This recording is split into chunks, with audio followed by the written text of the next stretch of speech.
podcast where the bombs get thrown.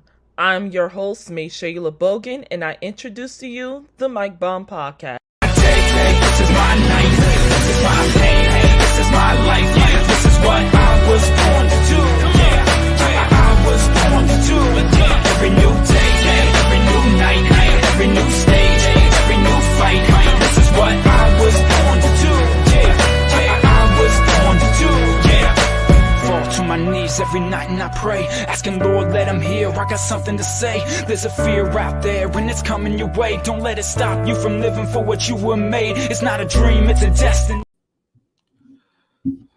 All right, welcome to the Mike Bomb Podcast with your host, May Shayla, your co-host, Stacey J. Once again, unfortunately, Kayla would not be able to make it for this episode as things just got wild around here. But the show must go on, unfortunately. So, all of this being said, NBA trade deadline is just something. Nice for you to rejoin us, Stacey. Listen, you know the Wi-Fi is my worst enemy. Literally throwing hands every second of the day. Right. You know, I was getting pretty nervous when I was like, wow. But yes, Kayla's unfortunately not going to join us for this episode, like already stated, but the show must go on. Hopefully she's back next week to join us. Yeah, girl. I know. Bummer, right? Yeah, like who you gonna miss talking about all this trade wildness? This trade. Yeah. She missed last week's episode, which was a classic to me. By the way, you just remind me. I gotta finish uploading the content there. Like just and I guess the more work the better, right? Listen, being busy ain't never been a bad thing. It's really never. It's really haven't been, which is a good thing. But show must go on. Pretty sure she'll love and support us either way. Now, the NBA trade deadline is something like no other. And it wouldn't make sense for us to, as a Laker fan, native New Jersey and New Yorkan, to not kick off this episode talking about Kyrie Irving being traded to the Dallas Mavericks. Honestly, it's been a long time coming. Like, no, I think that we weren't expecting it to be Dallas. Exactly. Everybody was expecting it to be LA for the most part, but as we found out, his GM is a hater. So a real hater. But hater. You got to give him props though. He was smart with it because I would not hand Kyrie Irving to both LeBron James and AD, knowing that they're both back. They're both are arguably healthy for the first time. And the Lakers slowly but surely started to turn the corner just a little. Obviously, just coming up short in the wrong moments, like the last game against the Thunder, coming up short. The Lakers need a shooter. They know that. And it's just straight like that. I'm kind of disappointed. I was actually looking forward to Kyrie and LeBron both in LA with AD, but you said it the best. The Nets GM is a hater. Plus, he's really not feeling Kyrie requesting a trade, especially with all the controversy that happened in the previous offseason with him wanting to be out then. But you got to think about that. Honestly, I think a lot of people would have probably knocked him if he would have traded, him to LeBron and AD in LA with Darvin Ham and them guys. But the part that people, to me, is overlooking is the fact that he is now with Luka Doncic in Dallas. Finally got some help. Yes, and that's the thing. They don't not just have now one shooter, they now got two. That's going to be problematic for the West because this was a team that was in the Final Four last year, who's in the Western Conference last year, and that was practically Luka Doncic by himself. Now that if you can get the Kyrie Irving that was in Cleveland with LeBron James, we could be talking about the Dallas Mavericks a whole nother way. Because honestly, the only team that stood in their way last year is the Warriors. And I still got them. I still had them as my dark horse pick entering the season this year with, to come out the West. Because what did they lose? the only thing the Mavericks did was gain in this. Yeah, they may have lost a couple of draft picks. Yeah, they may have got rid of some dead weight, but at the end of the day, it was needed. I think everyone could agree that you may not like Kyrie Irving, the player. Some of us, I still do. Or, you may not like Kyrie Irving, the person. Yeah. Some of us, I still do.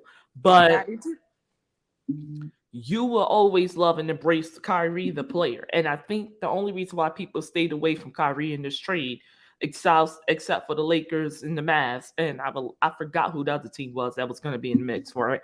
But I think the reason why people stayed away from that is it was the Suns, wasn't it? His attitude. I think it was the Raptors. Yeah, it was the Suns. The really? Raptors? Yeah, because we're actually going to talk about the big move the Suns just made. Oh, yeah. Big move the Suns just made. As a matter of fact, that's up next. But enough with me. Let's land with you, because I think they heard enough of my take on that. No, we can never get enough. What do you mean?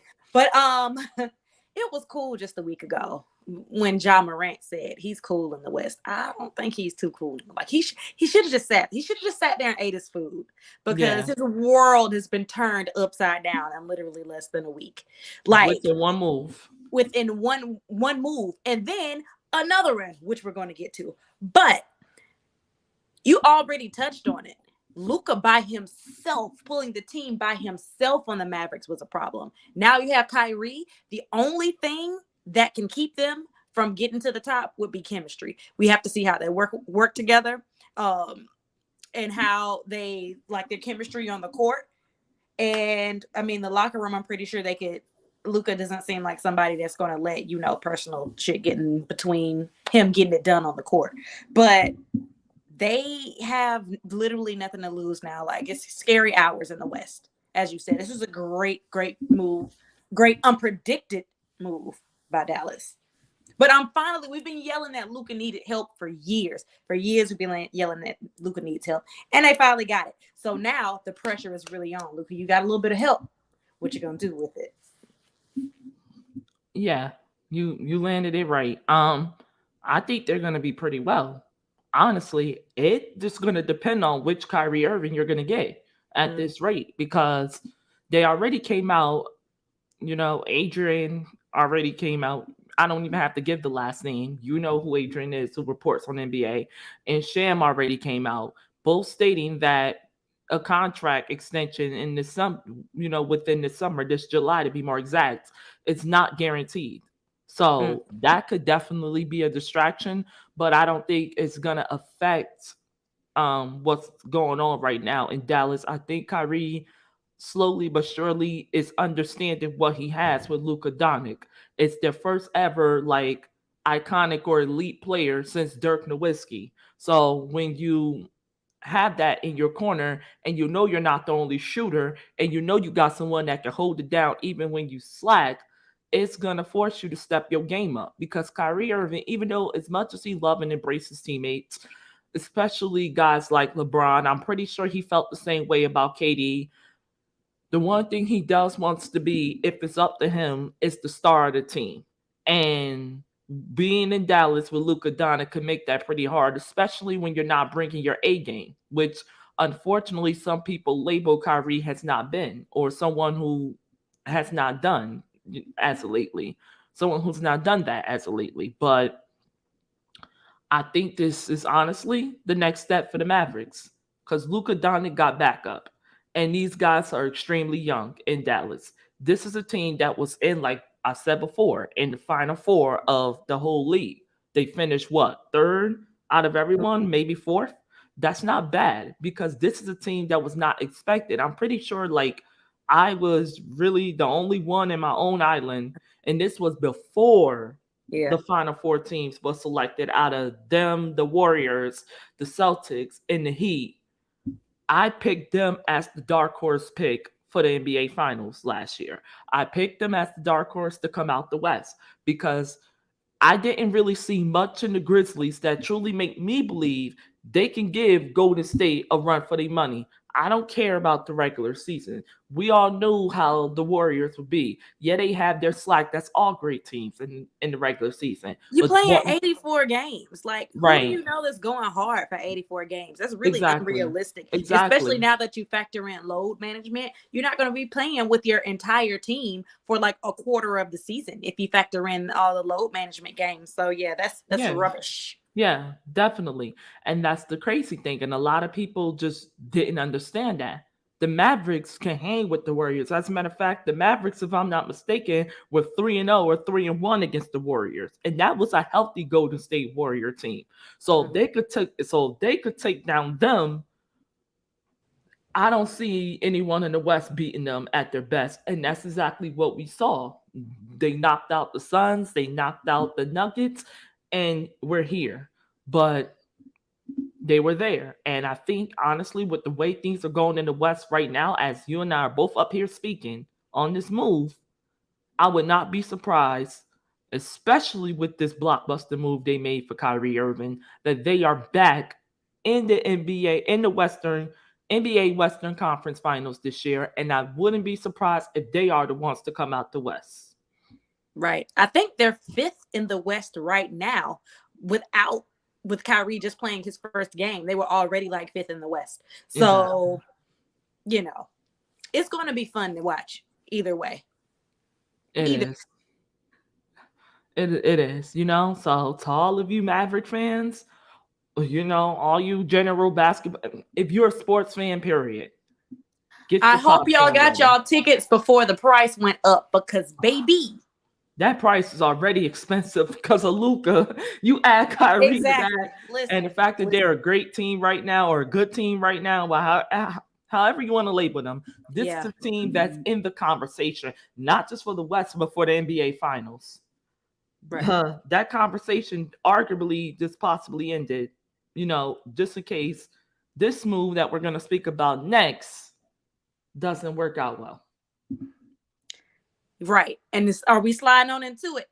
Oh, yeah, let's slide. Okay. For those of you that do not know, Kevin Durant was traded to the Phoenix Suns for, I don't remember everything, but I know that Phoenix gave up like 4 or 5 first-round picks, as well as, you pulling it up? Oh, yeah. I have to pull it up. But no, you go ahead, Stacey. Go ahead. I'll drop my take. We're going to give you the trade details. But let me give you a little bit of history. If you do remember, last year, the Suns were trying to reach a deal with the Nets to get KD. And they were using DeAndre Ayton as the trading piece in order to get KD. And that deal didn't go through. And let me just take a moment to take you to church. You know what? Delayed does not mean denied, because you know what happened? The Suns ended up getting KD and keeping Ayton and CP3 and Devin Booker. What does their starting 5 look like? A real caliber team. Honestly, you just introduced the topic better than I ever would. But so props to you on that. But we gotta, man. I think I speak for us both. The West is crazy. The West is crazy. And then you think about the move the Lakers made. But we can get into that down. But we gotta talk about this. Kevin Durant is back in the West. He's back in the West, and he's back with a team that was just in the Final Four 2 years ago, in the same boat the Dallas Maverick was in. And this was a team that was, if I'm not mistaken, the number 1, the number 2 seed that year. Now with Jay Crowder, with Devin Booker, with Chris Paul. Jay Crowder got traded. Oh yeah, he did. Yeah. But still, I actually forgot he got traded. See, it's so much happening that you. Yeah. Listen. It's a drunk day. It's a drunk day. That's what we gonna call it. Well, that's fine. That's fine. But yeah, Devin Booker, Chris Paul, and now you got Kevin Durant. And you get to keep Ayton, which you had to sacrifice if the trade would have went through before.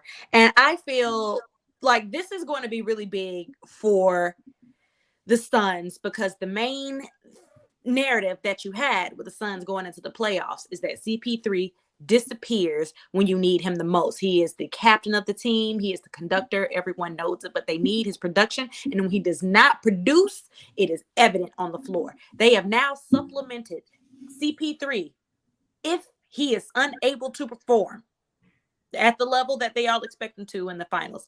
KD is there to pick up that slack. Yeah, he's their let's just call him their insurance policy and He much is the more. insurance policy. And unlike when he joined the Warriors, when they were already an unbeatable super team, the Suns needed that extra piece to the point where they figured if they had to get rid of CP3 to do it, which they were going to the Lakers, but we're gonna get there.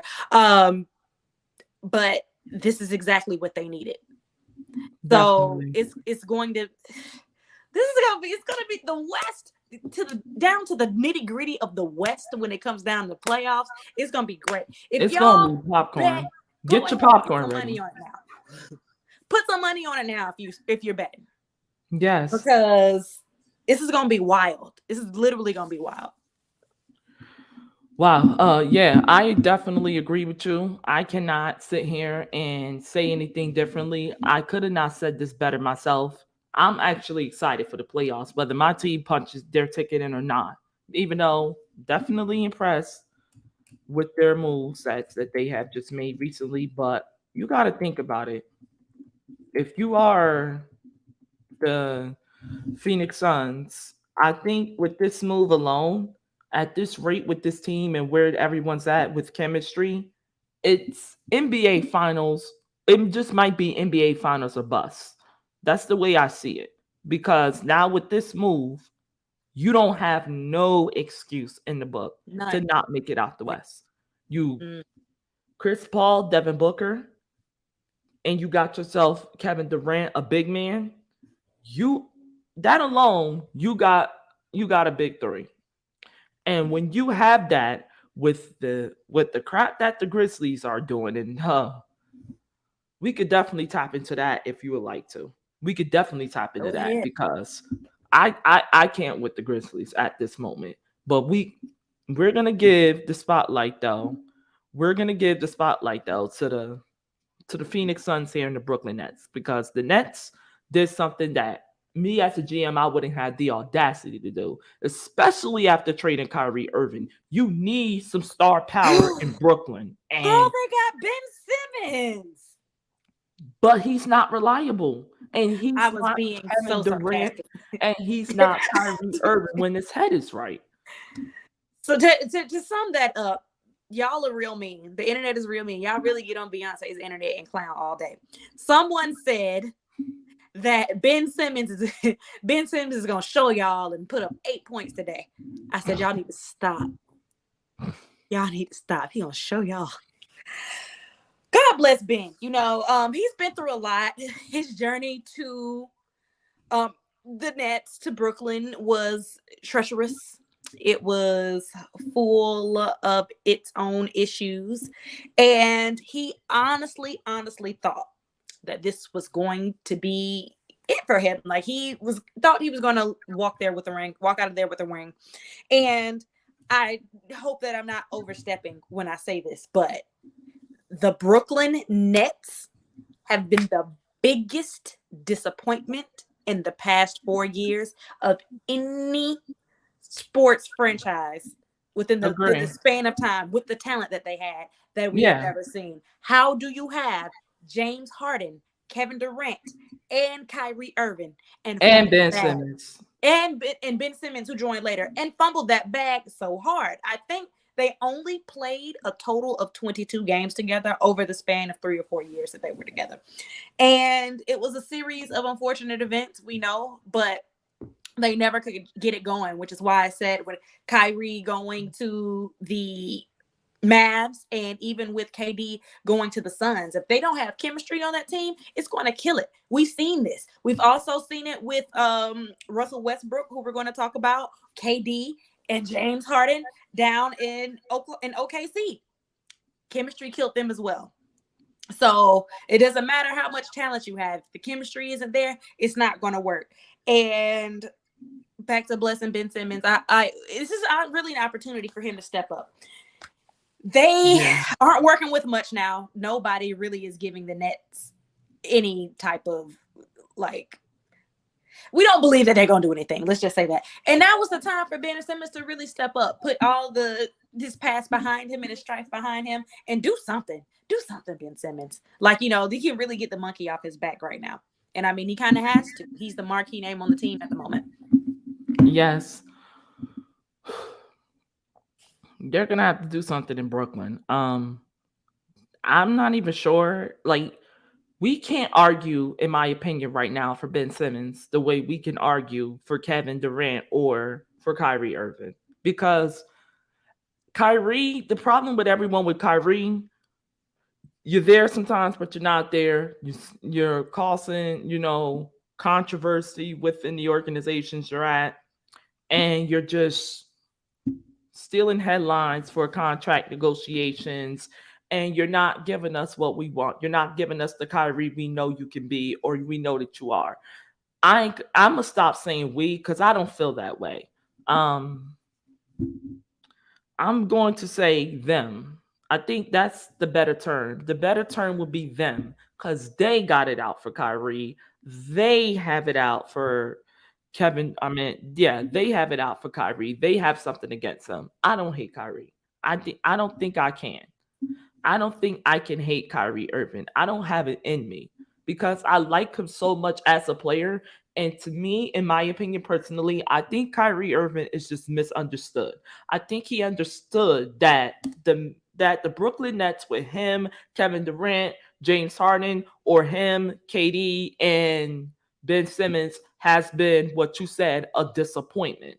And when you are that, and you're a competitor like Kyrie, and you are that caliber player who's known for high performances, but your team record doesn't show it, unlike his days where it was him, Kevin Love, LeBron, it's going to frustrate you. Because the one player that everyone who was currently in the league that everyone compared to LeBron or said that was ever better than LeBron was the guy he was with in Brooklyn, which is Kevin Durant. That was the ultimate argument, was who is the better player, LeBron James or KD? Who gonna make a bigger impact? That was the story of the league from years 2015 or 2016 all the way to, I believe it was 2019 or 2020, when LeBron ran the table on the West after the Lakers made the move for AD, trading for him, giving up 3 first rounders, giving the Pelicans Lonzo, Brandon Ingram, and Kyle Kuzma. So when you are doing that and you are making those risks and you are playing with a guy who even on paper, when healthy, could give LeBron James, if not will give LeBron James a run for his money, you're gonna be frustrated, especially when you know that on paper this team has no business missing the playoffs. This team has no business not being in the NBA Finals, or at least in the Final Four, or in the Eastern Conference Finals. The Nets has failed to do that. Getting swept by Boston, fans is not showing up when you know the only reason why they were ever there is because of you, along with your teammates, KD, Ben Simmons, or KD and James Harden. That's going to be problematic for you from a mental and emotional standpoint, along, and which would affect you as a competitor. And that's really what it was with Kyrie. I think that right there, to me, them getting swept and embarrassed in the first round in their home turf in Brooklyn, I believe personally that was the final straw with Kyrie Irving, along with not getting his contract extension, along with other things that were probably said behind the scenes. I am not an NBA reporter. I'm a podcaster. So I'm going by the stuff that was said. It's basically he say, she say, nay say thing right here. But when you go through that, and we all know how front office and organizational discussions work, even when they are at the booth or they are at the podium, podium, correct me, they're not going to reveal word for word everything that was said between you and the other party. They're going to tell y'all what y'all want to hear, or not even what y'all want to hear, because what y'all want to hear is honestly from a people standpoint, what you need to know. They're going to tell you what they feel you need to know, or what is, in their terms, your business to know. They're not going to tell you all the things they said about Kyrie Irving, because it might, or it might not change people's perception of what they think about Kyrie. So I think like the next general manager was just, you could say by keeping his mouth shut, he arguably was saving his ass, because we all know if things come out that was said to Kyrie that was not supposed to be said behind closed doors, along with KD being shocked, and now they're just stuck with Ben Simmons, Lord knows how bad that's going to make the Nets organization look, with all the poverty years that they put their fans into, hopping state from state, from New Jersey to New York, from New York back to New Jersey, and so on. That's going to put them in massive trouble right there. If it is, because you had this guy for the past 2 to 3 years being villainized by the sports community, by the sports media to be more exact, because you had players defending Kyrie. You even had some people from ESPN, to be more exact. We're not going to mention names here because we don't want to promote the controversy that was happening on the ESPN show that you and I both know and seen videos of.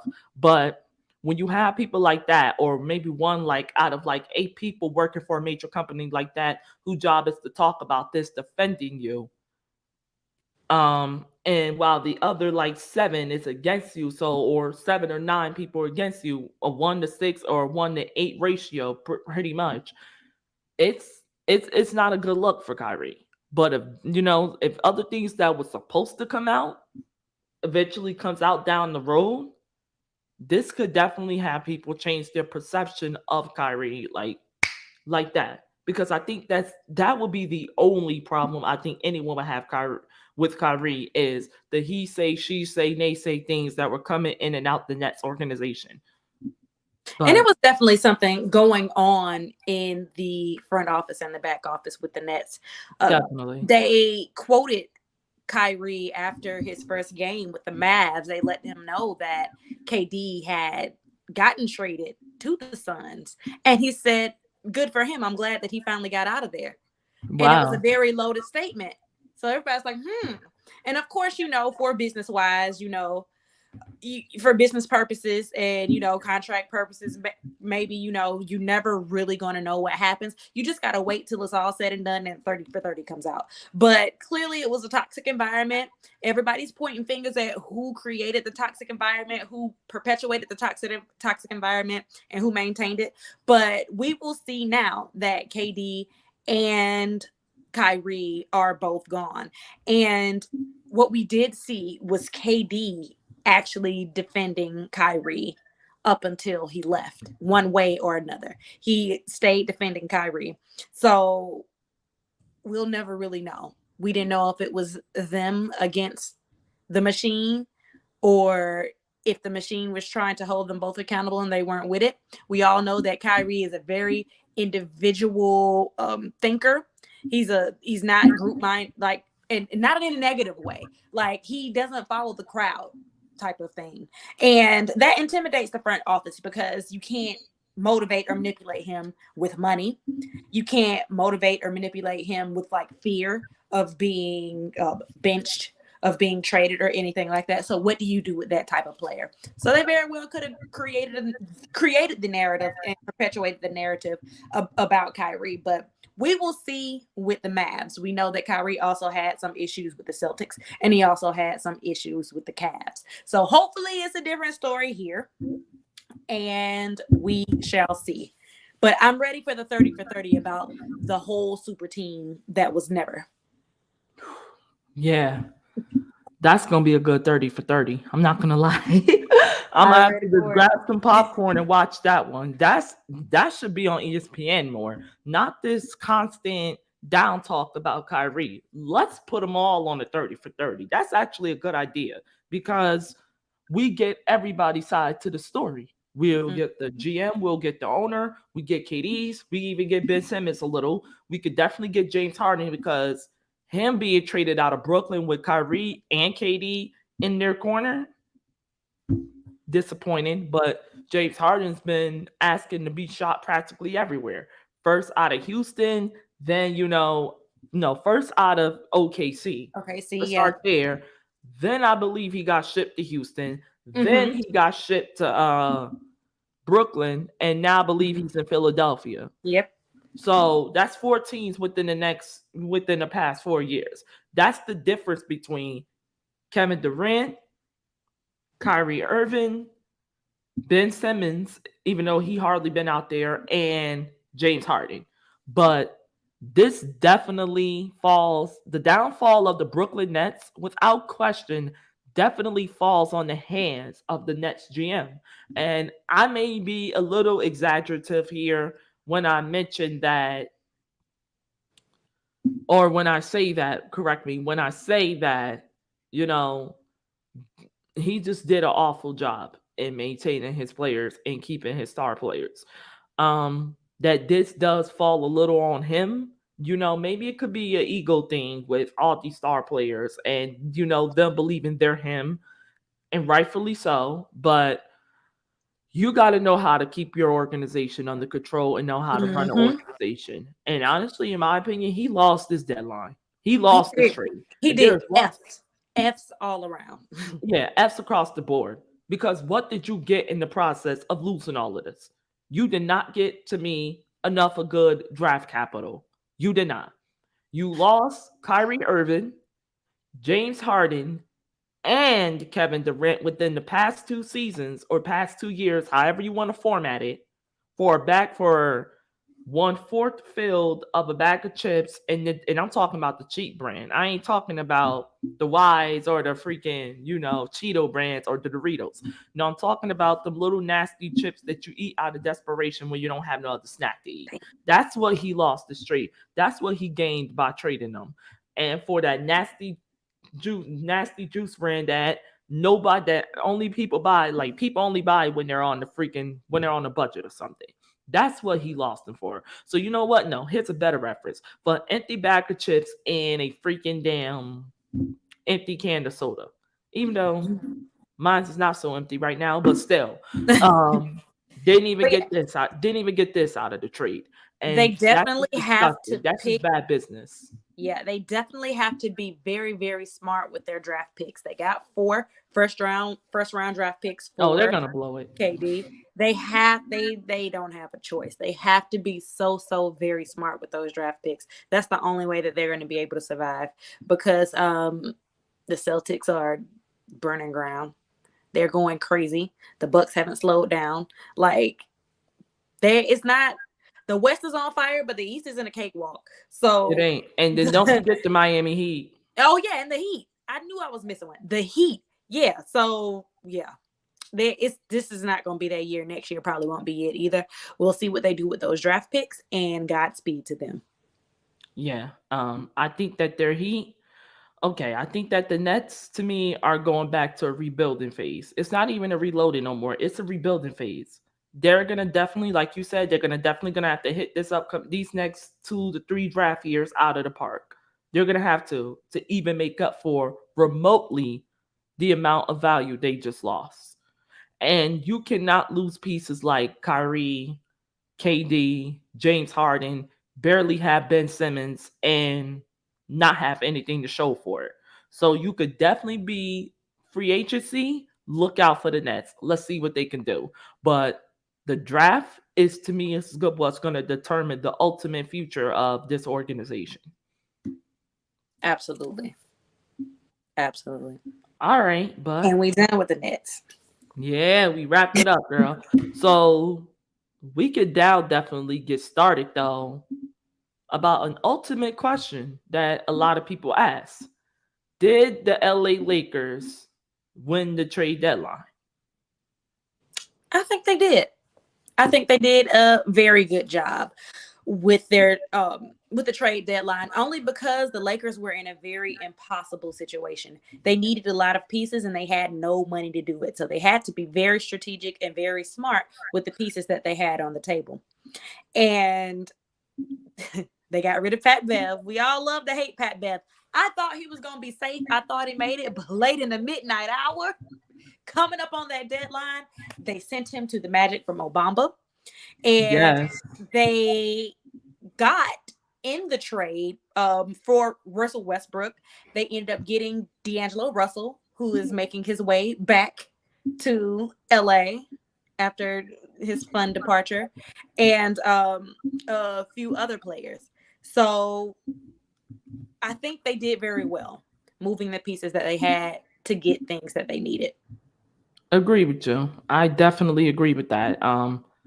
I thought my Lakers would be in trouble heading into this year, in my opinion, because it was looking a mess on that roster. So, credit to Palinka, credit to Jeannie Buss. And if LeBron, you had any type of word in this, credit to you as well with all the criticism that I and many others have given you. But I'm not going to be like all these other critics and just stay silent as if he did have word in this trade, this was not a good move for LeBron James and the Los Angeles Lakers.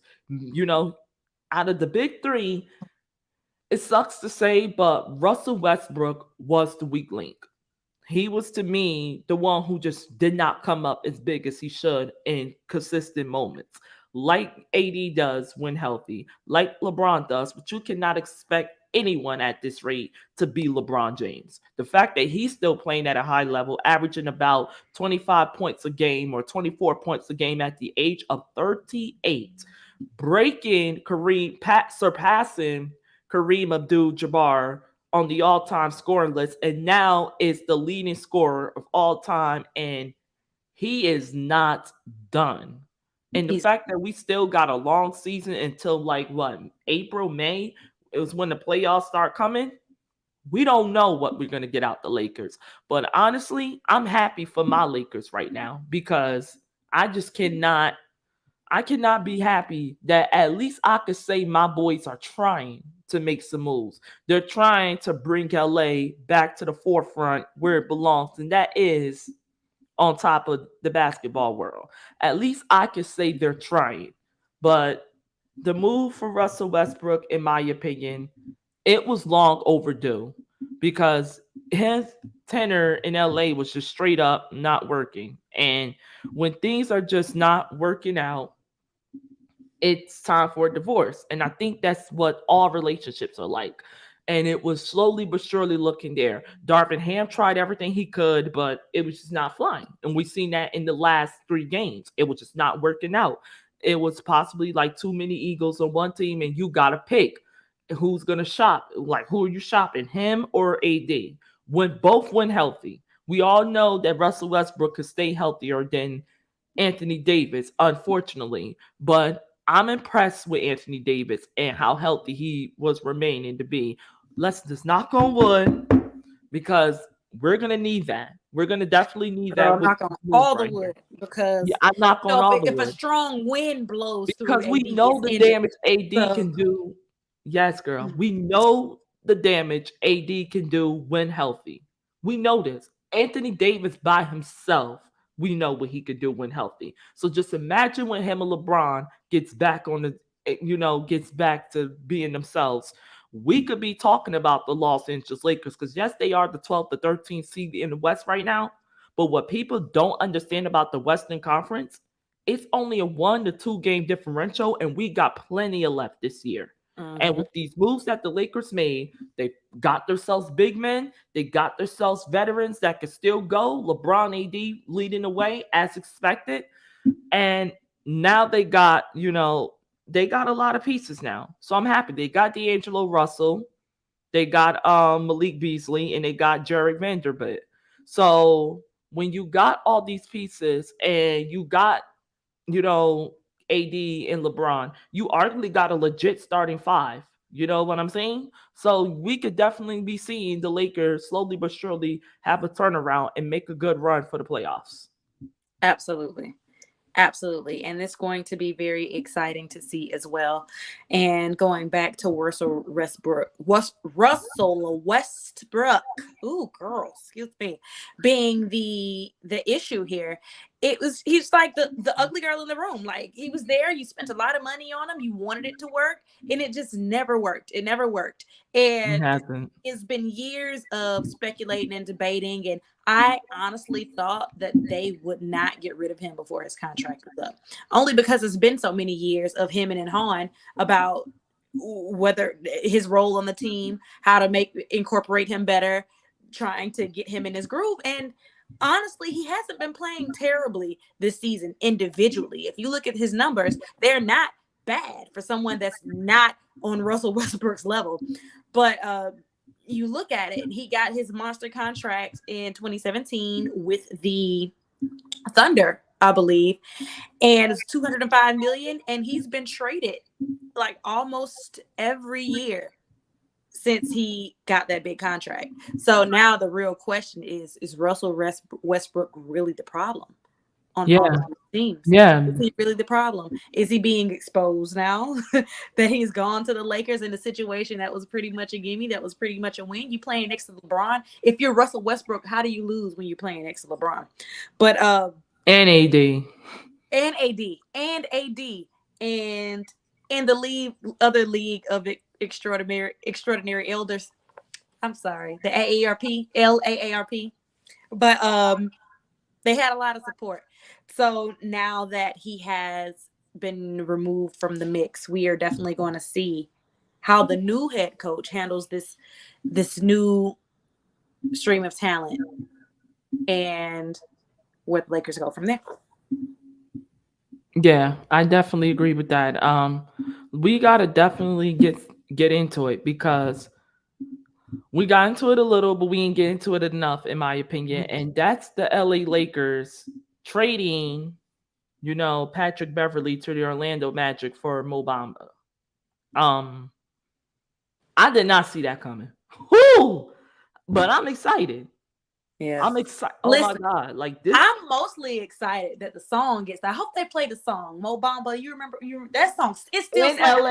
It in still LA. slaps. It's gonna slap in what's formerly known as Staples Arena. What is it now? Crypto.com Arena. Yeah, they need to change it back to Staples Center. They need to do that. They need to work something out with Staples, because if there is a perfect time for the Lakers Stadium to move back to the Staples Center, it will be right now, because the vibes are coming back to LA with these moves. These guys, and the thing that people are missing out on, these guys are not old men. These are young pieces the Lakers got who are reliable, who to me can be better shooters than Russell Westbrook, and who can put more around and who can produce more around LeBron and AD. And when you have that, and you have a coach like Darvin Ham, who a lot of people are sold on and still sold on, me being one of them, because it's year one, total dysfunction. This is the dysfunction that people seem to forget they got. Frank Vogel booted out of LA last season, which is why Darvin Ham was hired. But when they realized that it ain't Darvin Ham, it ain't Frank Vogel, it leads to moves like this being made. And unfortunately for Russell Westbrook, he grew up a Lakers fan, so did I, but he also understood the standard in LA, especially for a guard. And unfortunately, in my opinion, he did not meet that standard. So when you don't meet that standard and you got LeBron still playing at a huge level, can we say he's still in his prime? You could definitely say that at this rate. Like I said, averaging 24 to 25 points, 26 points a game, 24 at the minimum, or 23 at the minimum, just like a jersey number, and maybe like 32, correct me, at the most. That's still a pretty great range to be a 38-year-old guy like LeBron James. And if there is an ultimate example of age like fine wine, it will be LeBron James. So when you have all of that and you have everything, now you got shooters. So what I think for the Los Angeles Lakers, personally, there's no more excuses for them. There's no excuses for them because now you got pieces. You got D'Angelo Russell, you got Malik Beasley, you got Jared Vanderbilt, and then now you got you got Mo Bamba from the Orlando Magic with AD healthy. Thank God. Let's knock on wood again. And with LeBron James still playing at a high level, there's no excuse for the Los Angeles Lakers anymore. You're out of excuses. You're out of them for Darvin Ham. This has to work if you are the Los Angeles Lakers. This turnaround has to happen. The West is pretty weak right now. You are arguably one of the strongest teams, if not the strongest team on paper. Now, the Suns can give you a run for your money with getting Kevin Durant, with still having Devin Booker, Chris Paul, and them guys.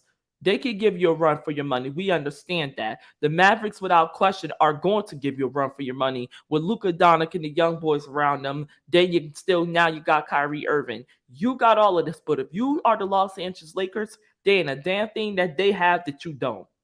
Maybe not at the level, but when you got LeBron and you got AD, you're not going to need guards at Kyrie level.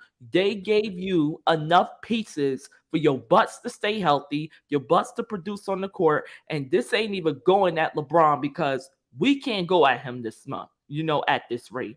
LeBron James, the player, to me, is above criticism with all that he has shown, all that he has done. And maybe this is not what basketball fans want to hear, but you can't deny this. It's right in front of your face. It's pure evidence. Stats don't lie, and neither does film. And LeBron James has exceeded expectations at his age with them both. So when you have that, you have AD healthy, and you got these young pieces that we mentioned, and then you just got Mo Bamba out of Orlando. Mm-hmm. You got more than enough pieces to get your butts at least to the playoffs. And we can talk about everything else from there. I completely agree. No more excuses in LA. Definitely not. But they're not the only ones who made moves. We're on our last topic now to what we would like to call, because the Houston Rockets are finalizing the deal to send Eric Gordon to the Los Angeles Clippers. Very interesting. Because John Wall is already headed back to Houston from the Clippers. And if we all recall, John Wall left Houston they weren't on good terms. In a shitty situation. Let's call it like it is. It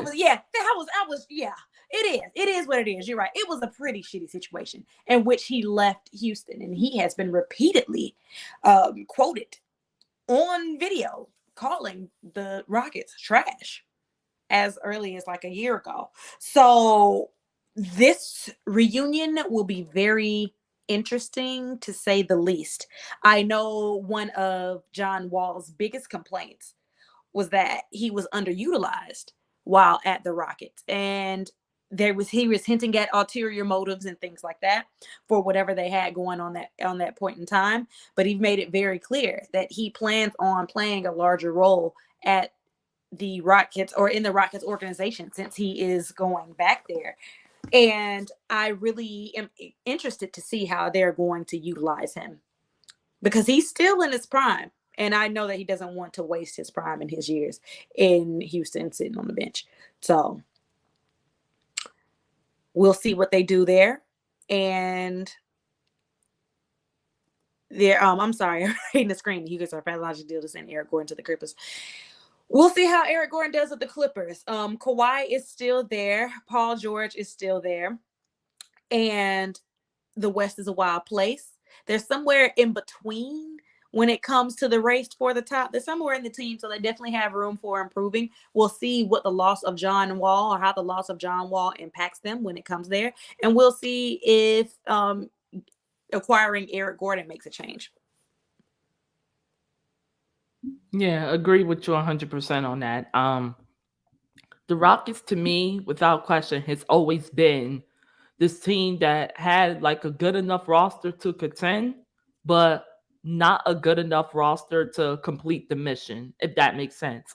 Because the unfortunates happen team injuries, trade moves. Remember, this is a Rockets team that once had Russell Westbrook and James Harden. We look up, neither one of them there. One got shipped to LA, the other one got shipped to Brooklyn.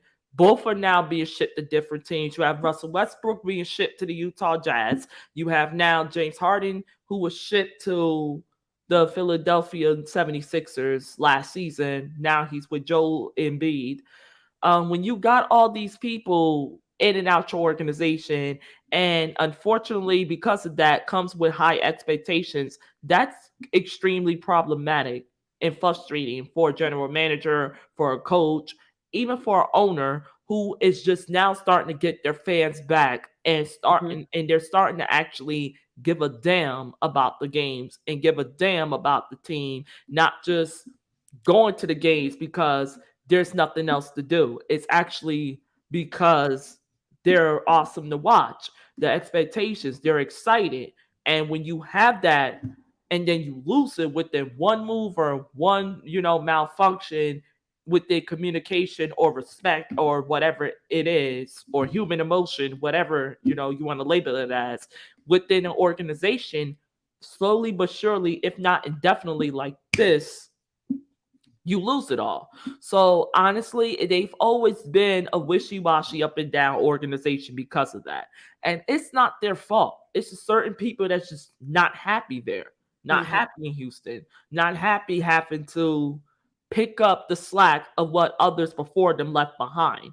And they're just don't some players just want to go and get a ring like this. I think that's what practically nearly every player now is making the moves for.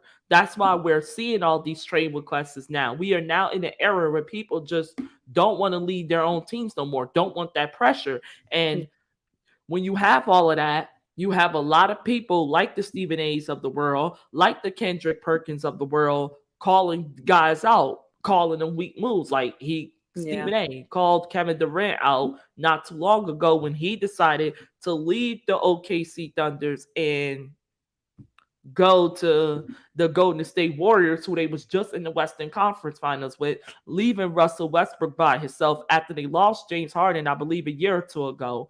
And when you have all of that, and you got guys, and I'm not saying Kevin Durant did, was a weak move or anything, because when you are a player like him, you're gonna do what's best for you to win. And obviously, he may know something, or he, without question, knew something in that organization that we did not know. And whether he wants to display it or not at this rate in his career, it's none of our damn business. That's the way I see that. Because you, KD, you don't got nothing else to prove except for getting that ring. You have to prove in Phoenix with the Suns. That's it. That's all Kevin Durant has to prove himself to. We all know the reason why we was watching the Nets, because of him, Kyrie Irving, with either Ben Simmons or James Harden. Unfortunately, neither one of them could come through for KD and Kyrie, and I think that's what led to it. Also, something funky going on in the front office with the Nets. But back to the Rockets, you're just a team who just has bad luck. They have bad luck. This is a team that we cannot say that doesn't try to win. Obviously, they want to keep as much as draft capital as they can, because you don't want to lose. You don't want to end up investing too much into the now that you lose a lot for your future and you got nothing to save then. That's like you having $1 million and you look up, you have like $1 million, but because you spent, like, let's say $98,000 or whatever, I'm not the best at math. Okay, no, that would actually be $980,000. Say if you have that, right? And you look up and you only got 2,000 left. That's not good. And I think that's what the Houston Rockets' biggest fear is. And they don't want to be one of those who invest so much but lose too many, lose too much in the process. And I think that's why we don't see them make as many moves as you would want them to for the city of Houston, because I would love to see some change. I would love to see the Rockets being the team to talk about in the Eastern Conference, or actually I forgot which conference they're in, but I believe, I believe they're in the East. It's the Eastern Conference, yeah. I believe they're in the East, but had my because listen, you kind of get confused with them and the Raptors because they practically have the same colors. But Right. And also they're in the same state, but the Mavs are in the West. yes, And yes, but the Mavs you could it gets definitely funny. tell. The Mavs finally, at least the Mavs knew to get their blue and keep it pushing. But still, like they're an organization that's going to make moves when ready, not to make moves to win now, but to also win in the future. And I think that's why that plays a role in that. And I think a lot of players who came in and out that organizations, like the James Hardens, like the Russell Westbrooks and others, just didn't want to do that. They came here to win now. So they want you guys to make moves. They want the front office to make moves that's going to win them now. But I think what many fail to understand, you also got to think about your future because you got to have a team that competes life after them so the winning can continue. So this Eric Gordon move to the Los Angeles Clippers, it's definitely going to be something to watch because with Kawhi, Paul George, and now Eric, and the way the Clippers are right now, people disrespectfully calling them the team of LA with no world title. Anyway, I just had to throw that in there because we all know when both LA teams is up, we know what's up already. We ain't gonna act like we don't know. We know who brings home the chips and who comes up short. And we definitely gonna see that now with all these trade deadlines and all these moves being made.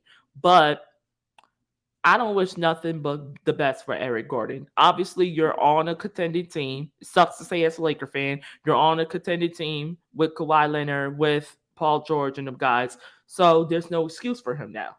But there's also no excuse for the LA Clippers because now you got a third leg. You got arguably one of the best in the league. But if you're the Houston Rockets, it's just rebuild mode for you. You just got to use as much draft capital as possible to get things going in Houston because this is one city, one major city that the NBA is definitely missing in contention. Absolutely. 1000% agree. It's your turn, Stacey. I've said everything that I have to say about it. But I agree with everything that you said. It's definitely, I feel like the Houston Rockets have been rebuilding for a very long time, and their fan base is getting a little bit restless. When John Wall was there, I think part of the issue that he was having is that they were trying to tank or do certain things in order to improve their position. And it was just some general stuff that wasn't going on. So this is another one of those cases where they're going to have to heal that back office in order to really show what they need to do on the court and start getting some wins and start attracting some talent in there that can help them do that and it not be as toxic. And the Clippers definitely are tired of being the second team in LA, especially with all that talent that they have there. They're gonna remain the team in LA. Because you were a Lakers fan, so yes. We know. Listen, we know how the Clippers gonna be already. Let's not like we don't know how they are in the playoffs. Oh, it is, and I don't think that they got the pieces that they need. They definitely could have done better in this trade to get more pieces that they need to help push them over their playoff near miss woes and everything. But I think that they're working on a little bit of borrowed time. Eventually, you're going to have to repay Kawhi. Eventually, you're going to have to repay PG. And they're going to have to start making something shake. Yep. Without question, they're going to have to definitely start. But when you are the Lake, you could definitely, with the trade deadline and with the moves you made, you can definitely argue that the Los Angeles Lakers, on paper, has a stronger roster right now than the LA Clippers. Roster-wise, depth-wise, and health-wise. You could definitely argue that right now. But, yeah. Look at your face, Stacey. Just look at your face. What about my face? What is my face doing? Your face say that you don't agree with that. But no, I was actually reading comments. Ryan said, "How did the Lakers get those deals?" Because we're the Lakers. Who would not want to play in LA? Like, exactly. Come on. But it's a big media market. You playing with LeBron and AD. NAD, and it took a little bit of maneuvering, and it did look like it was no way out for them. It did. So that's another Without reason why question, they it get did. A++ I was calling grade. for them to, sorry Yeah. to interrupt. I was calling for them to get into a rebuild mode because I did not see this coming. So my Lakers, I gotta give them their props, man. I gotta give my Lakers their props on that one. They, without question, surprised me in the best way. They did not lose any of their strong links. If anything, they got rid of the weak link in both weak links and got stronger around depth. But we have already established there's no excuse now in LA. You got shooters, you got big men. It's time to go to work. Be it one game behind practically every team in the West, 1 to 2, 3 games behind with a couple of more to play, and you got to play these teams down the road. It's time to go to work. It's no more headlines, no more excuses. The only headline I want to see for my LA Lakers at this rate is for winning games, winning basketball games, being one of the teams to beat in the West. Because with this roster alone, I've said it before, I'll say it again. You have no excuse if you're the Lakers. None. But speaking of basketball, we gonna get into it. The latest happening around the ladies' world in basketball and the WNBA. Like, this is something we wanted to talk about the previous episode, but a lot, let's just say a lot in Pettyland has happened. You can definitely watch that episode. But are we ready to talk about it? Yes, Candace Parker going to the LV Aces. They already have lots of talent there. They've been contenders every year. I believe they won last year. They won the championship last year. Candace Parker going, the other CP3, Lady CP3. The going real to Las CP3, Vegas. in my opinion. You ain't going to make me change. That's the one with the titles. But that's a big time move.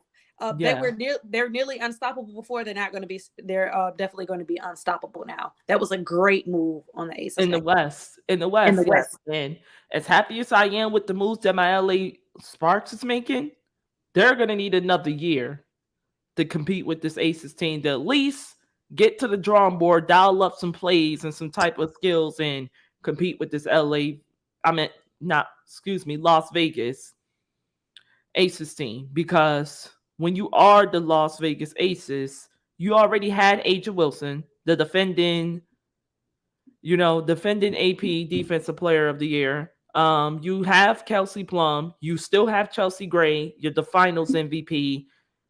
Now you got Candace Parker, the former WNBA 2020 Defensive Player of the Year, or 2021 Defensive Player of the Year. So when you have all of this in LA, you have all of this, not in LA, correct me, in Vegas, it's gonna be hard to stop, especially with Becky Hammond leading the way. When I first seen this move, I was like, whoa. The fact that Candace came out herself and announced this on her Instagram is something else.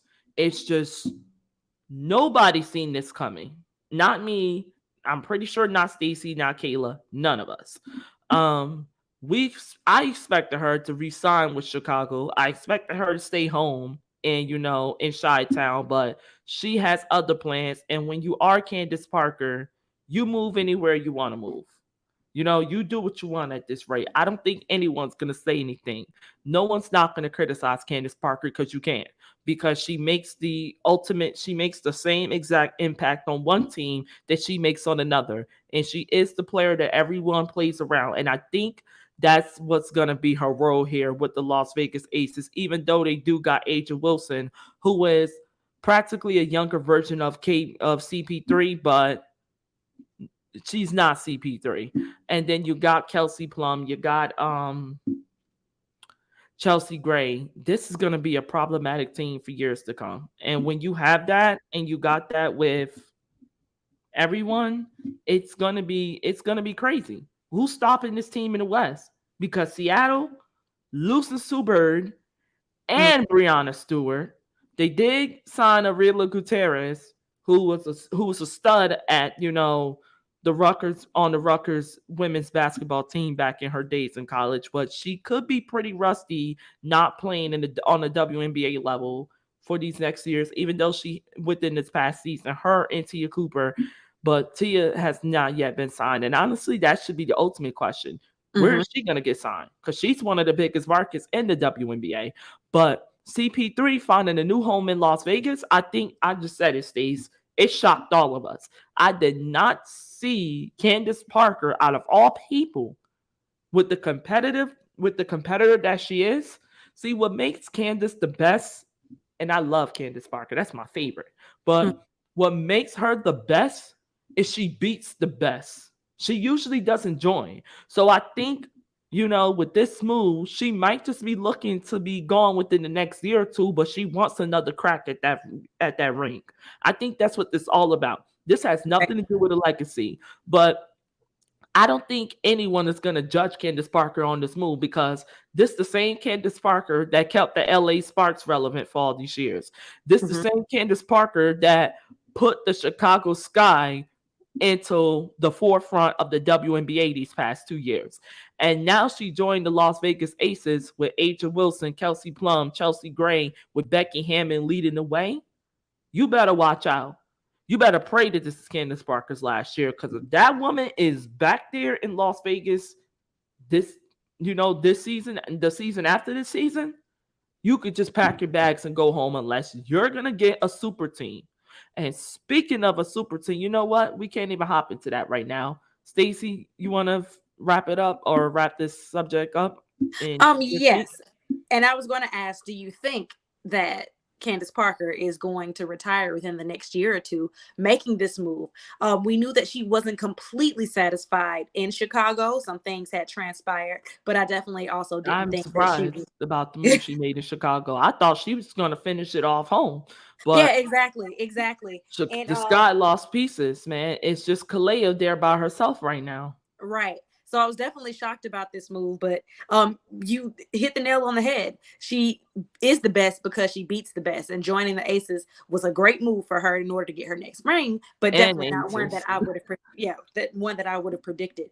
So we can pretty much, I'm going to go ahead and put it out there. Y'all can quote me on this. Y'all can go ahead and bet this right now, lock this in, and if your bet fails, I will find someone to cover your payout. But the Aces are going to take it home again with CP3 on the roster. And I think you can also, this is another hot take, once she gets this ring, that she will be done. She has been commentating a lot in between the season and also in the off season. I think she's actually found her groove in doing that, and she actually likes doing that. And the gag is you get paid a lot more for being a commentator. Yes, and she made history with becoming the first ever color commentator, for the first ever woman to be a color commentator for the NBA All-Star game coming up. Right. So I think that's an avenue that she's enjoying. And when you get a woman of a certain age or person of a certain age, that 30 plus club, these knees ain't the same as they used to. Sometimes you just want to rest these knees. So go ahead and collect that bag, rest these knees, and get your ring and be out. So that is my hot take, and that is my bold prediction for the WNBA next season. CP3 is gonna and the Aces are gonna take it all the way again, and she is gonna peace out. With that being said, Breanna Stewart, as we like to call her, Stewie, call her Stewie. Breanna Stewart and Jonquel Jones. You already put it up there. Going to the New York Liberty. That is another big deal. That will be the only thing standing in the way of CP3 and the Aces. Yeah. So how do you feel about that? I'm actually excited. We finally get a New York team that we can be excited about in basketball. Because the Knicks find ways to fail. The Nets is just an atrocity right now. And then you got Liberty. But honestly, I'm glad as a woman and as a New York, New Jersey native that we finally got a team that can represent outside, except for the Giants. But, it's a great move. Obviously, Sabrina, Ionescu definitely needed help in New York. And she got some backup with players that are still young, still in their prime, Jonquel Jones and Breanna Stewart. This is going to be the big three in the East this year. Without question, the Chicago Sky lost too many pieces, in my opinion. And not only that, but what I did not add, and I'm going to add this, and may I add that they also got, if I am mistaken, they also got Courtney Vandersloot, who was, arguably behind Kalea Copper, if not indefinitely, the best shooter on the Chicago Sky within these past 2 seasons. They got her, they got Sabrina Ionescu, they got Breanna Stewart, and Jonquel Jones from the Connecticut Sun. Now, Breanna Stewart, I did not see her leaving the Seattle Storm. I thought, and I predicted, and I must admit I was wrong. Maybe I don't know people as good as I think I do. But I thought that when Sue Bird announced her retirement from the WNBA, and we're going to miss the hell out that woman. Yeah, but when she announced her retirement, I thought that the torch of the Seattle Storm will officially be handed off to Breanna Stewart. I did not see her joining Sabrina Ionescu and New York, and then Jonquel Jones and Courtney Vandersloot joining forces right after that. I did not see that coming, and I am not knocking any of them, because sometimes change is good. And trust me, for someone who was once traveling on West Coast time, I could definitely understand how complicated that could be. So you want to stay as much of ahead as you can. And I think Breanna Stewart understood that. Seattle may be a beautiful city, but it was clear as day that it is not what you need it to be if you're Breanna Stewart. But them signing Arila Gutierrez to a 1-year deal, we could definitely find out a lot about what they're going to be. And with this being said, you wanna add to that before we move on, Stacey? Yeah, I'm just gonna round this out by saying KD got on Beyonce's internet and begged Breanna Stewart to come to New York to build a dynasty, and then he left. Yeah. And that's all. Yeah, but I think he knew what he was doing. They needed at least one star player to hold it down. And Breanna Stewart, without question, is that star player. And then she got Jonquel Jones, who's no joke herself, who was just in the NBA Finals competing against the Las Vegas Aces. They got history with the Aces. These are two teams who could definitely know Candace Parker now, without question. The addition of CP3 and Candace Parker definitely brings them back to the drawing board. But they know now what to do and what not to do against the other big three in Kelsey Plum, Chelsea Gray, and Aja Wilson with Becky Hammond. They now know what to do. So when you have all of that, and you have pieces like Jones and Stewart and Ionescu all on the same team, along with Courtney Vandersloot, you got a team. You got a big four. So it's going to be like a big four versus a big four. And if there's any team at this rate who was on the level of,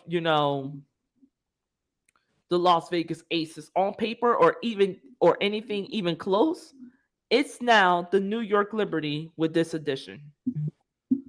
Absolutely. I agree. Speaking of which, are we ready to talk about the Seattle Storm? Let's talk. We already started. Let's go ahead and get into it. Because you said it. Like, a lot of us expected Breanna Stewart to carry on that torch for Sue Bird. And now she is no longer an option. So who is going to pick up that torch, and who is going to lead them in this rebuild? Good luck with Tina Charles. No shade, no tea on Tina. But anything is possible. I am definitely not one to put another woman down. But we're not putting her out. But we're not putting her down at all. Big shoes to fill, even for her. Yeah, but as you just said, it's big shoes to fill, and sports in general is all about the next man up mentality. So all eyes are definitely going to be on her now, because she's like what they have left. So we'll see how she takes that pressure, and we'll see what she does with it, and we'll see how the front and back office gives her the support that she needs to restore them. Yeah, because honestly, I think they could be entering a rebuild mode. When you lose pieces like Sue Bird, when you lose pieces like Breanna Stewart, who are your two best players within the past 5 to 6 seasons in the WNBA, when you lose pieces like that, and you are the Seattle Storm, who, if I'm not mistaken, has the most championships in the WNBA history with 5. Or yeah, no, with 4. Sue Bird having, I believe, yeah, Sue Bird having winning all 4 of them with them. Sorry, Sue, if you ever watch this. Sorry that we got, or I got your numbers mixed up a little. No shade, no tea, no disrespect. We all love you. But when you have all of this, and when you lose all of that, it's gonna be hard to replace. And I think now the pressure is on Tina Charles, because you wanted out of Phoenix. She wanted gone from the Phoenix Mercury. And that's gonna be a real tough team to watch this year, because is Brittany Griner gonna be back?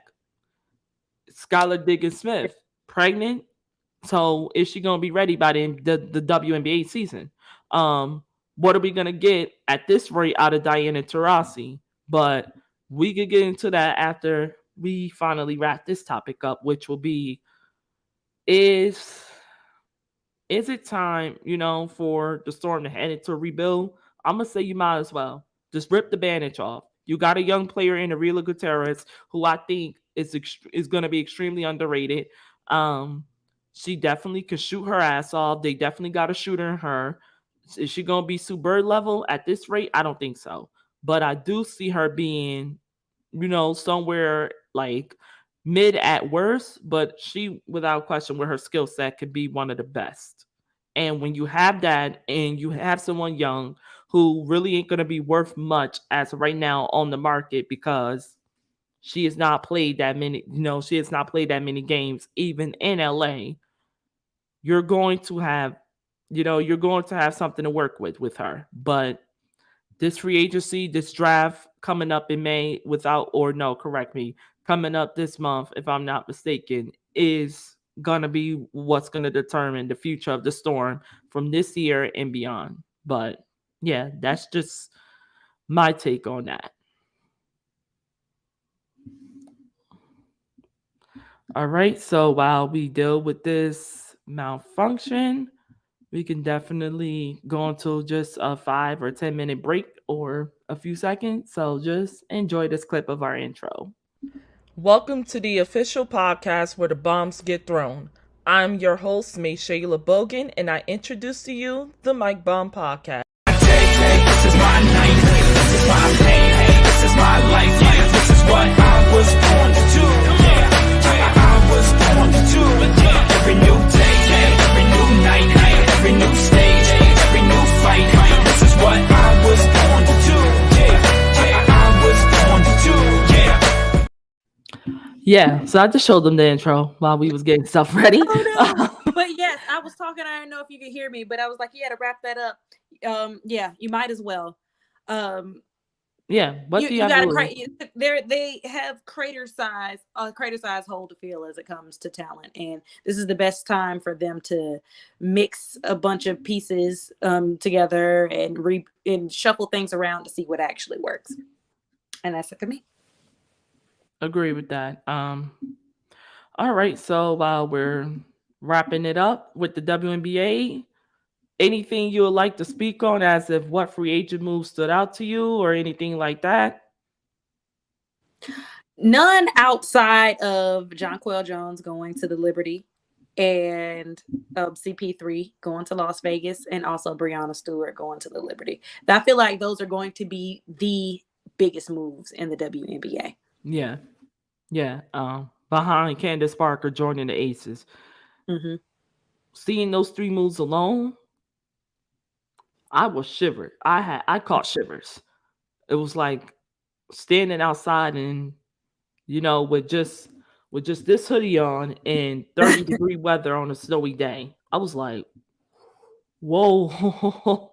I would not want What to I play these really teams think this is year. that maybe, just maybe, the WNBA needs to build a super team to try to garner more attention, to garner more viewership, to garner more interest, so Oh, we can they're going to do that. stay on the map.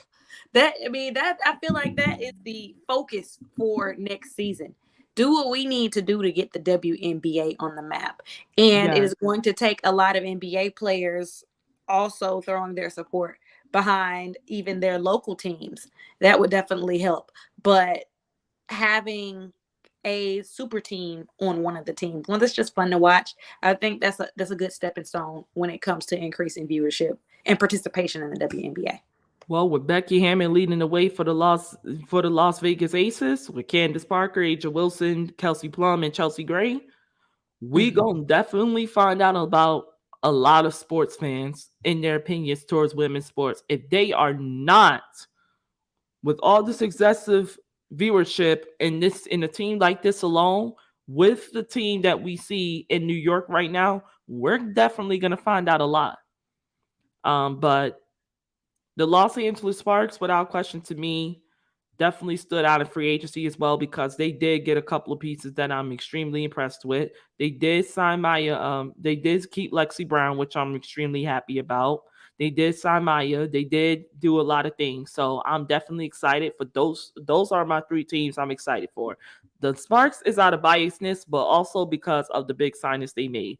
The Aces and obviously the Aces and the Liberty is because I want to see now what these WNBA or what these ladies are going to do in the WNBA with, ladies and gentlemen, not one but two super teams, two big fours with two great head coaches.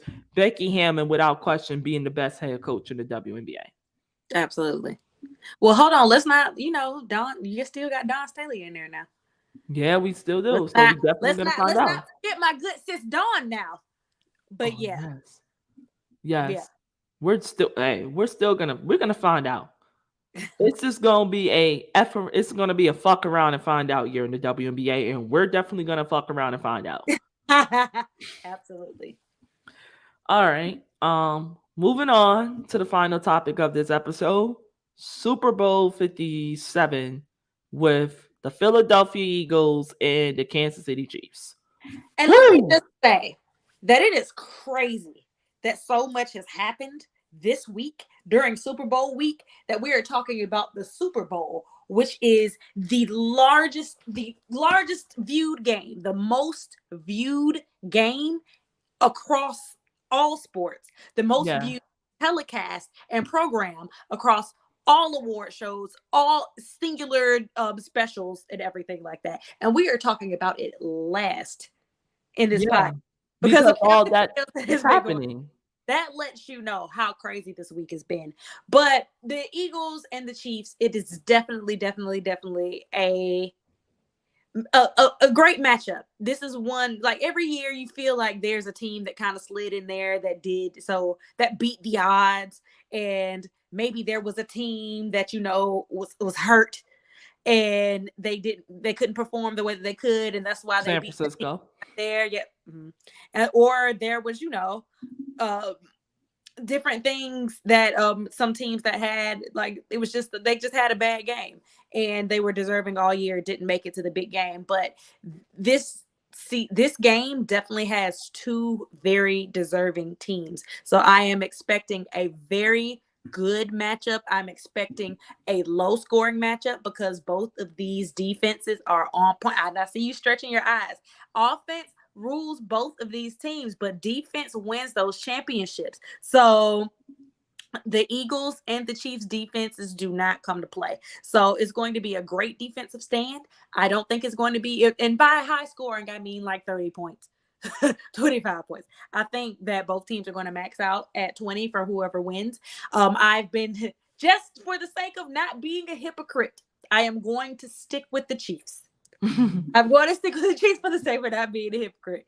But the Eagles, there's no slight to the Eagles at all. It's literally almost like flip a coin. If you're not truly vested in it, who's going to win? The Eagles are definitely very strong. We love to see hashtag Black Quarterback Bowl during Black History Month. Love to see it. And I'm excited. I'm excited for Sunday.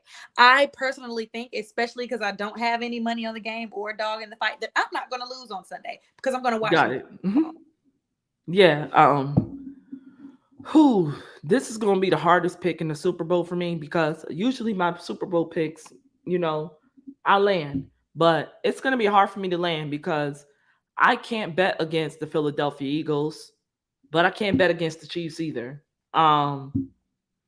To me, I think, I got to agree with you just a little because of your takes that this could be without question a defensive battle because I think Chris Jones and these guys are here to make a statement, but we know what it is with Philadelphia's defense already. And then the same question that we could have about who on Philadelphia is going to step up to stop Travis Kelce, Juju Smith-Schuster, and them boys. We can ask the same question as well about A.J. Brown and Devontae Smith. Isaiah Pecco, you got Miles Sanders in Philadelphia. So I think this, without question, is a much-needed Super Bowl. This is the first ever time, by the way, that two black quarterbacks are playing against each other in the Super Bowl. And they both got history with one coach that is coming in with the other. So when you have all of that, and you have two teams who finished the year, if I'm not mistaken, both 13-4 or 13-3 or something like that. Either way, as the top seeds in their conference with two quarterbacks without question at this rate, who I think the MVP award is going to come down to, you without question, this without question, correct me, is going to be the game to watch. And I think and rightfully so, it will be game of the year because it's two of the very best on paper and record-wise and film-wise that are matching up in the big game, in the game that matters the most. This is what we've been waiting for. This is what the Super Bowl needs. We all pretty much could have had a pretty good idea how the last two Super Bowls are going to play out, especially where they were and the advantages they did have on the other teams, but it's not that way anymore. It's not that way this year. It's two teams that are practically identical. One may have a slight edge over the other because of the defense, and that would be Philadelphia because they are the better defensive team. But Kansas City could definitely shut you up, shut us all up, and prove us wrong. And we all know what Patrick Mahomes can do. Now that he's going to be healthy, this is going to be a healthy Patrick Mahomes in this Super Bowl. Right. And we saw in the AFC Championship what a healthy Patrick Mahomes can do. So we could definitely find that out. Patrick Mahomes could do. Even though he is playing this trip a much advanced offensive line, a much more advanced secondary. So we're going to definitely find out a lot. This is going to be a definite, excuse me for my language, but it's going to be a definite fuck around and find out game. We're going to definitely find out about both of these teams, not only for this season, but who they're going to be for the near future. And I said before, I say it again, you're the Philadelphia Eagles. You are the first ever number one seed, in my opinion, that is playing with house money because no one is expecting you to win this game, but no one's going to be surprised that you are because we understand the good to the great team that you are. But if you're the Kansas City Chiefs, it's do or die because you got back here. A lot of people questioning how you won that game. I'm not, because I felt like the referee, the BS calls went both ways. And I'm not even speaking on someone who can't stand the damn Bengals or their fans. I'm speaking from a real standpoint because I see things that came from Kansas City that, the refs called in favor of Cincinnati, but I also seen it and called the Kansas City too. So that's why I really try not to add my 2 cents into that to a certain extent. And if it comes down to one call or one play, you already lost the game. So it shouldn't call or one play shouldn't break the game. Like, it sucks. It does. Sometimes. It does, but it is what it is. But they did not do themselves a favor turning the ball over 2 times, with Kansas City only turning the ball over once, with 2 turnovers being taken away from KC plus a touchdown. But 3 third downs is unheard of. And so those 2 examples alone show me that game went either way. Kansas City just capitalized more, but you could definitely argue. I definitely understand where everyone's coming from with that AFC Championship game. But back to the Super Bowl. I don't think it's going to be that way. I think they're going to put the best of the best out there because I would not want to be dealing with these Philadelphia fans if you're those referees. These people are not playing with you in Philadelphia. Cutthroat. They will get your ass if you even think about They calling will the BS call that could screw their out fans. what hotel you staying at. They will find your room number. They will find your house. They will rob your car. Listen, they're and this is the difference between Eagles fans and Cowboys fans. Cowboys fans have a lot of lip. They just get on your nerves. Eagles fans reminds me of another team. Difference is they don't have world titles, but next episode we can talk about that. There you go. But Eagles fans about that action.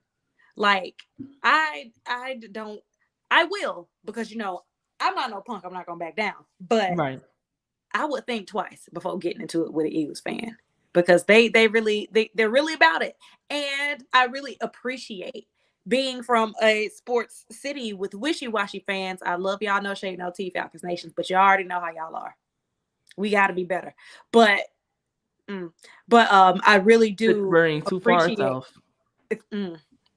But I really do appreciate how hard they go for their team, and it's really exhilarating to see. Even when they were terrible, when they had no rings, Phillies fans always went hard. So I'm very happy for them that they are getting their second Super Bowl in 5 years. So that's cool.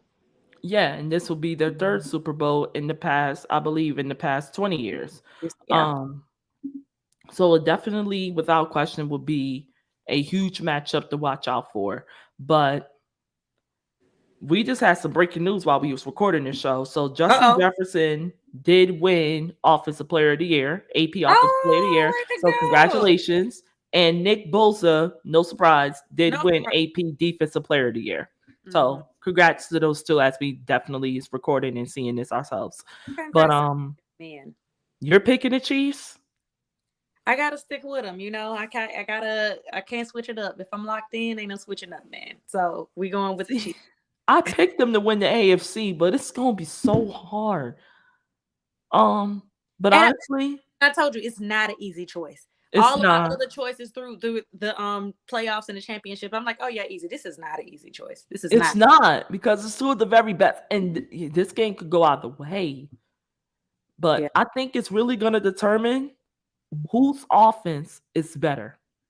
Because since I do think that it's going to be such a low scoring game, those points are going to matter. So it is going to come down to whose offense can actually get some points on the board or make something happen, because these defenses are going to be all over it. I don't think they're going to have many opportunities to put together super long drives and put points on the board. So you have to be on point. You can't make any errors if you are on the offensive side of the ball in this game, because these defenses are going to be all over it. Yes, I just got questions though about the Chiefs secondary, because who's going to stop AJ Brown and Devontae Smith? But then again, who's going to stop Travis Kelce? You know what? I'm going to go with the money line. I'm with you, Stace. I'm going to pick Kansas City. I ain't going to bet on this game. I might bet on the points. I might bet on the stats, but I'm not going to bet on this game. I can't. I'm not going to bet on the outcome. But I'm going to just pick Kansas City because I feel like they're here to make a statement. Like I said, Philadelphia is playing with house money, and they are the first ever number 1 seed to do so. So, yes, I'm going to stick with my pick with Kansas City, and you're picking the Chiefs as well, I believe. Yes. So, yeah, I think that's pretty much it for this episode. So, to all of you who tuned in, thank you. If you were not able to make it, well, we definitely will still have the audio available to you all on Apple, Google, Amazon Music, Pandora, and everywhere else. You could definitely look at our website and find out where. And yeah, that will be it for us. Good night, everyone, and we will see you next week. Can't wait to talk about this Super Bowl win. And who we will have as our